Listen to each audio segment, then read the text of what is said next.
Welcome, everybody, to another episode of Secrets in Medical Device Sales. We're so happy to have you back. Hey, Lisa.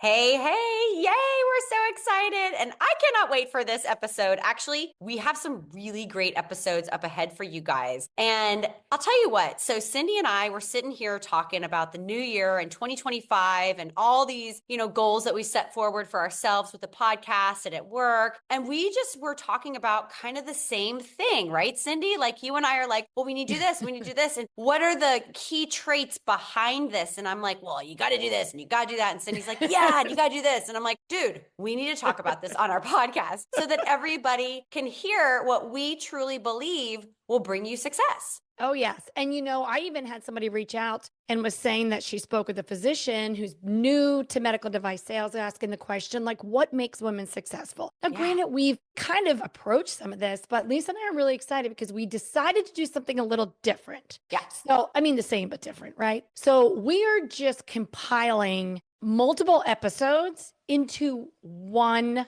goal. So what do I mean by that? So we are going to do a series and it's going to be 10 episodes today, starting with the first one. And the series that we're introducing is called 10 Secret Power Plays for Sales Success. And then today we'll start with the first power play. Okay, so Lisa, I do have to laugh because power play, just the word sounds great, but how do we come up with this? And I don't know, is anybody ice hockey fans out there? My brothers are. My brothers love ice hockey. And here's what's really sad, you guys. I totally, just like football, and I married a football player, I don't know crap about ice hockey. So Cindy's like, do you know what a power play is? I'm like, I've heard of the term. I don't know. So I had to Google it. You guys, I had to Google it. But it's where one team has an advantage over the other team, right, Cindy? Absolutely. It's like a penalty or something like that. So you got like they'll be in the penalty box. So then you get an extra man on ice. So then you only have like 2 minutes where you get to do it. And what I love about that is you think about if you're watching an ice hockey game and then you've got a 2-minute power play, what happens? It's like the whole team focuses. There's this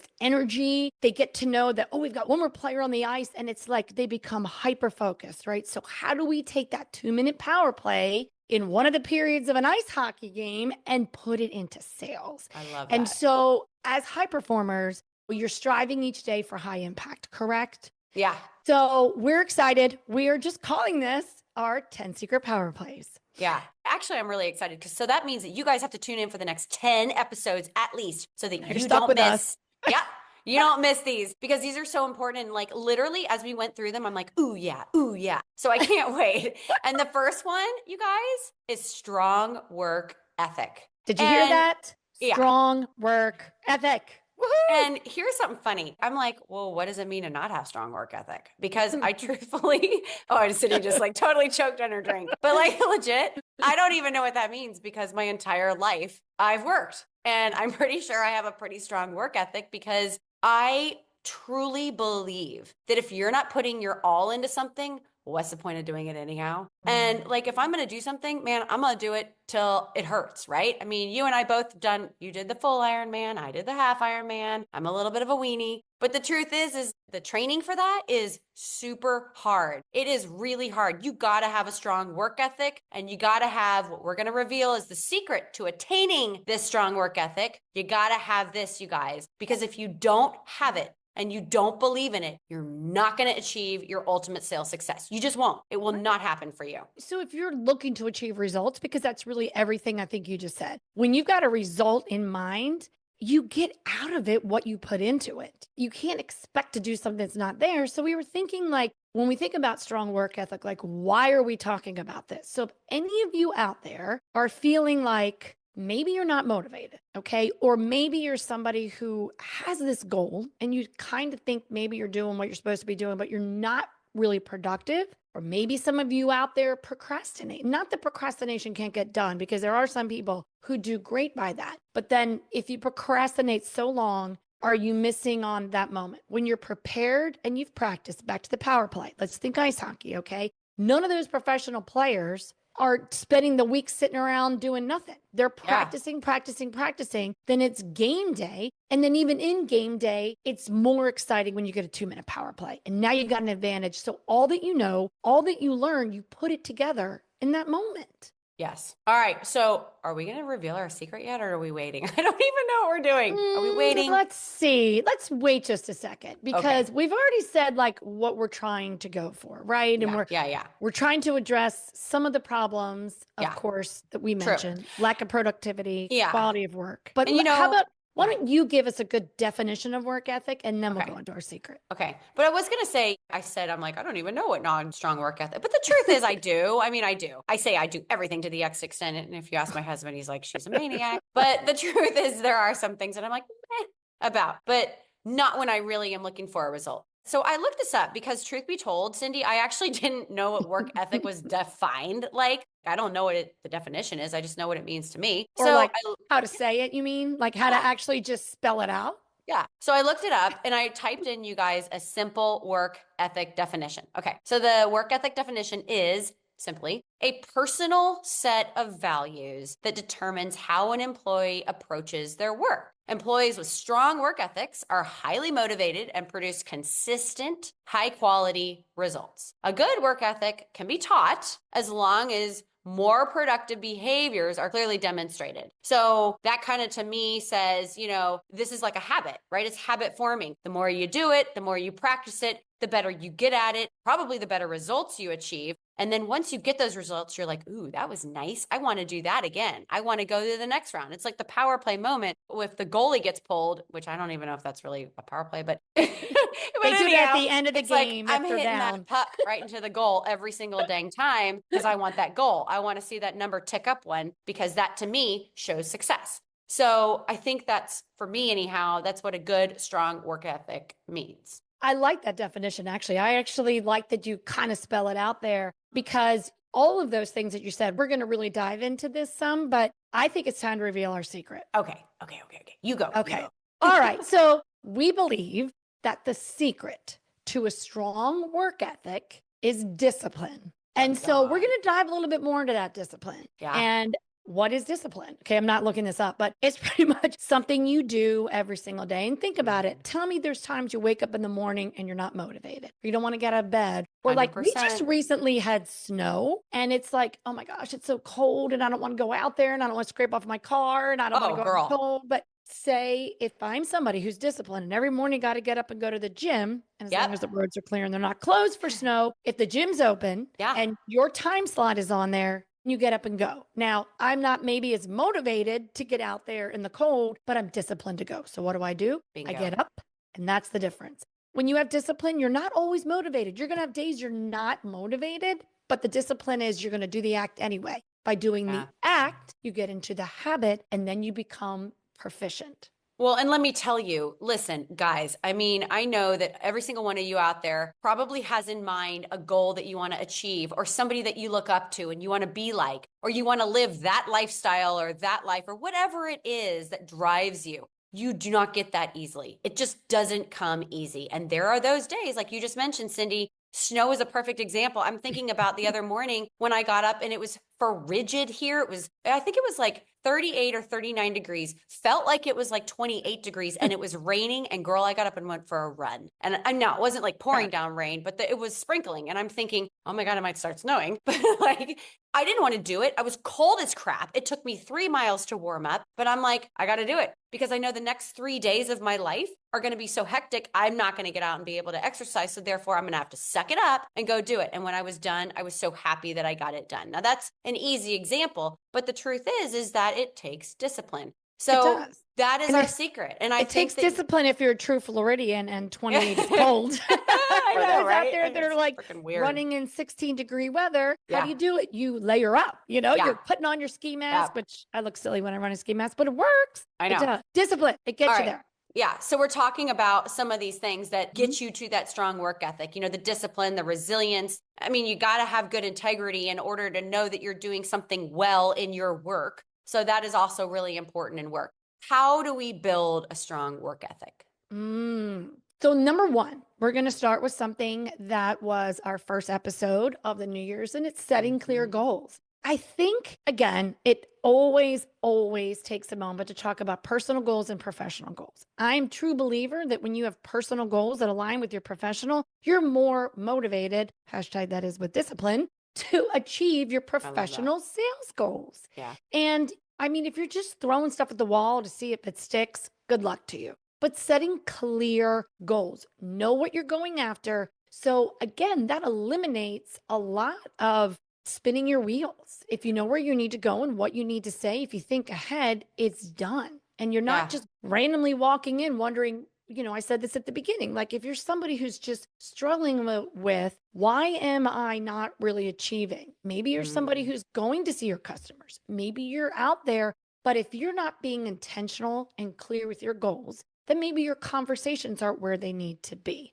This is a perfect time to step back as we're peeling back how to have strong work ethic and take a look in the mirror. Be a little Yeah. bit aware of what your actions truly are, not what your mind is saying you're doing. Take a good look at what are you really, really doing. Set those clear goals and decide, am I aligned with my goals or not? Well, I love that. You're exactly right. It goes back to the example that I just gave. My goal was I need to run because for the next 3 days, I'm not going to be able to run. I might be eating crappy on the road or whatever it is, which I usually don't. But so my I goal do. is, my goal is that I have to run because I know that my body needs that in order to maintain what I want to maintain in terms of my physical condition and my mental state, by the way. So that's a goal for me.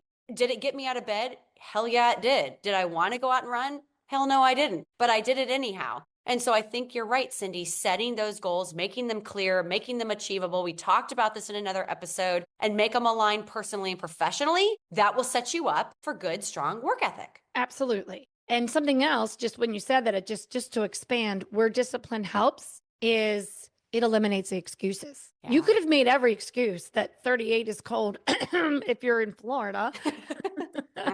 But it's true. It just helps eliminate excuses. Okay. So number one was setting clear goals. Number two for building a strong work ethic is time management. That's like your favorite word in the whole world, I swear. Love Not mine. managing time. Not You mine. know, you guys might laugh. You want a little quick view into my morning when I'm sitting there looking at everything I'm doing? I literally open my phone and look at what time are all my conference calls. I put alarms in my phone to know which time they are. I'm checking my calendar when there's appointments, when's this. And then I'm like, okay, if I have somewhere to be at 9, I'll look at the calendar. I do everything backwards. All right, I got 15 minutes to do this. I set timers on my watch so I'm done. I do. I mean, I love my Apple Watch and I literally just hit to the side and I tell it, set alarm for 15 minutes. I do what I need to. I move to the other because if I don't just time block and bang out the most important things in the morning, this is also kind of giving you an example of a more like office day kind of start with your day. But then if you're putting in appointments in there, that's different. Yeah. I also look at my week. So if I know I've got cases to get to early in the morning, certain days, when am I going to be driving? When do I need to do office work? When do I need to be taking care of inventory? When do I need to be planning this case? Have I spoke with the physicians? Have I spoke with the hospital?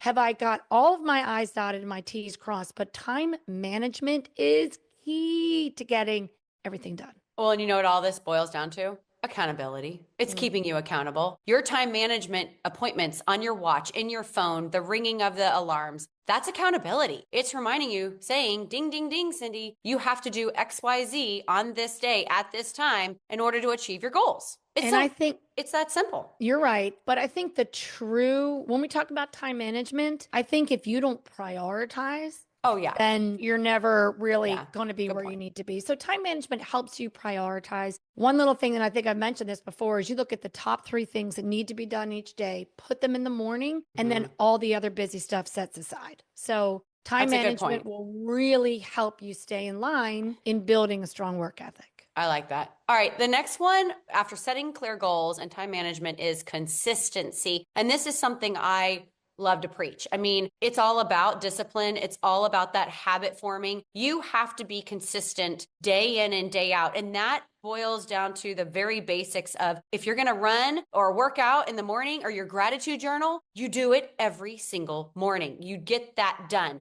Then what is your next goal? If it is you need to meet with this customer and you need to knock these guys out in this week, you need to be consistent in making sure that you're doing everything you've set out to do, and you need to do it consistently. You know, you don't just visit a doctor one day in 1 week and then you wait 3 months and you go back and see him again. No, that doesn't work. And we talked about this in another episode. You have to be consistent. You got to have a plan of action, which is the setting of goals. You need to be smart in your time management. And now you need to be consistent in how you're going to do this. It's not just once and done. It's over and over and over again. It's like forming a habit. But it's really what creates that strong work ethic. And it's what will be results driven in the end. You are so good at consistency. And that's something that, I've known you for over 6 years now, and I've watched you in consistency. And you know what consistency builds is momentum. And what better thing do we need in sales to drive but momentum? Yeah. And when you put all these pieces together, it really, really makes a difference. So actually, I think you are definitely just an actionable example of somebody who's very consistent.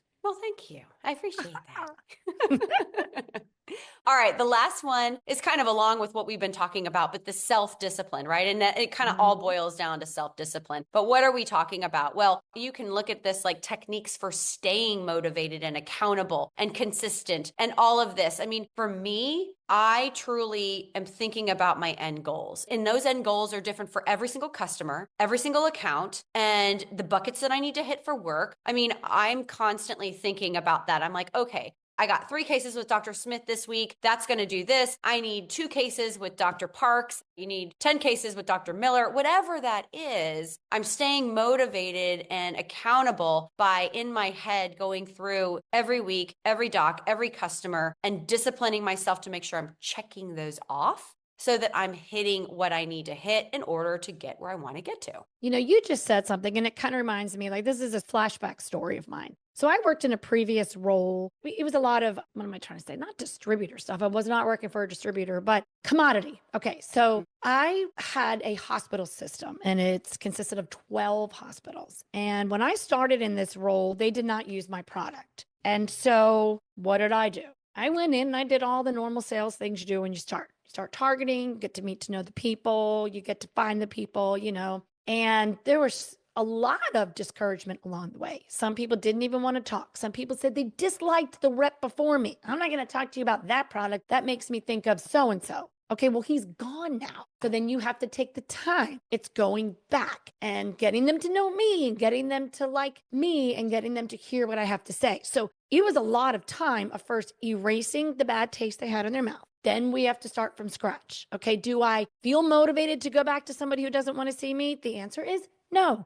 Do I have to be creative and find a way to get back in front of them? The answer is yes. That's an example of work ethic. That's an example of the discipline of going back and going back. And then, like any long sales cycle, I slowly started chipping away at my goal of being able to be in there. And I made really, really great relationships along the way, not seeing one sale, not seeing one result. At the end of the 3rd year, it finally went to committee. I got to actually go, this was one of those hospital systems that allow reps to go present to like their whole VAC committee. And it was a table of 12 people. And I had gone there like 2 years before. They were like, oh, we'll take it there. It was just, I think they were trying to go through the motions. Well, when I went back the next time, which was 2 years later, I had an army of physicians behind me. I had all the support I needed. I kept going back and building more, and I got to present. And the first time in 3 years of me working there and 20 years with my previous company, we got the product in. And I'm just tell that because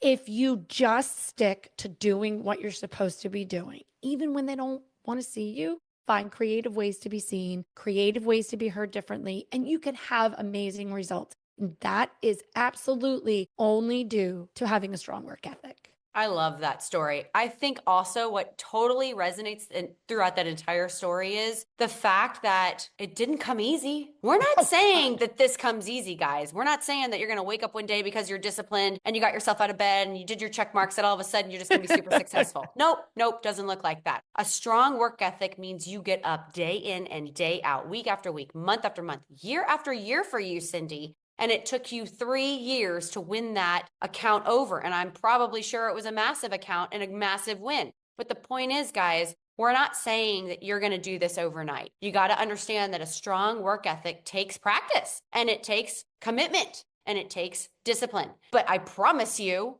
if you continue to be and have a strong work ethic, you will get the results that you strive for, that you are gunning for.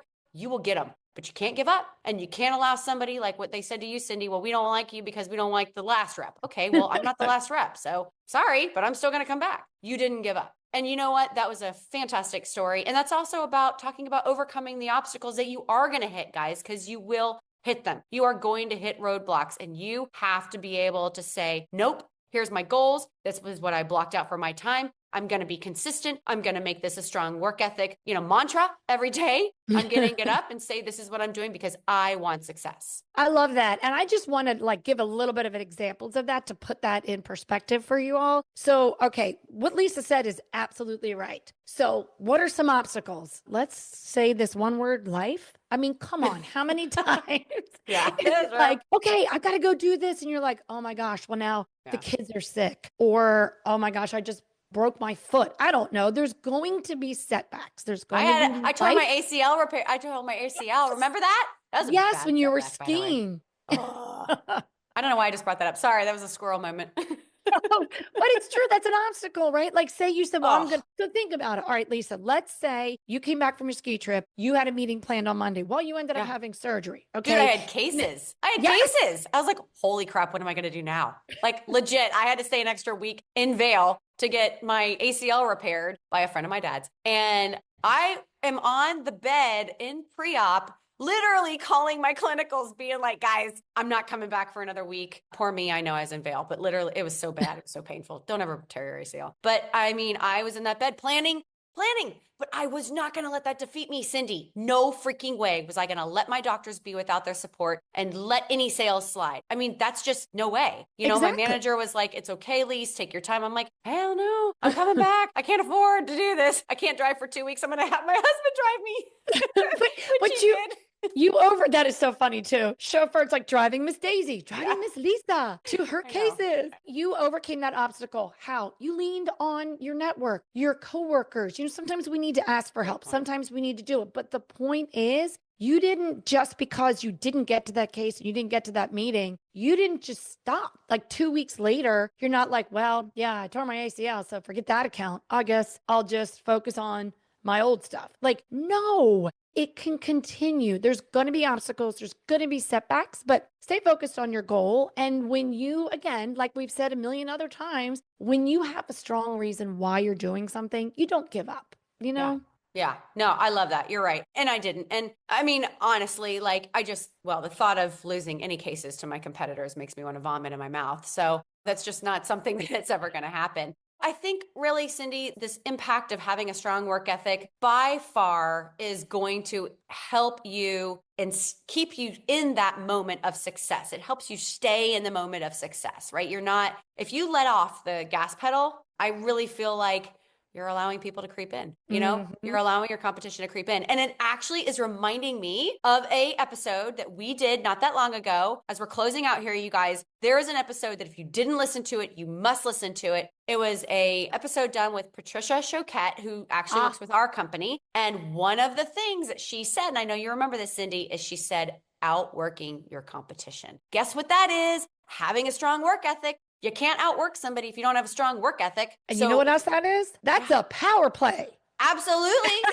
You've got an advantage over your competitor. Yeah. You're stronger, you're better, you're there. I mean, that's exactly right. Yeah. It's your power play, outwork your competition. And then you're there. You already have the advantage to outwork them when you have a strong work ethic. Yeah. So I think today what we talked about is so imperative to becoming a high performing sales rep, medical sales rep, whatever you're doing. Strong work ethic is a power play. You have to have that in your armamentarium to be successful long term, to get the goals that you're setting out for yourself, to achieve them, to blow by them and make new goals. But you have to have a strong work ethic. You can't sit back and say it's going to come. It's not. You got to work hard for it. You got to outwork that competition like we just talked about. You got to have the motivation. You have to have the discipline in order to achieve that strong work ethic, because there are going to be times that are going to be tough. But if you push forward, you push yourself out of bed, you're going to make it happen. So I'm going to leave this with the audience out there listening. I want every one of you to think of an account. Where can you put yourself in a 2-minute power play? Where you're going to hyper focus, where you're going to high perform, where you're going to feel that momentum, whether you've got your coworkers at your side or you've just got a plan in place take our secret to a strong work ethic, which is discipline, and go ahead, shoot us a DM. Let us know what is going to be your power play. Thanks for listening, everybody. Hope you have a wonderful, successful sales week.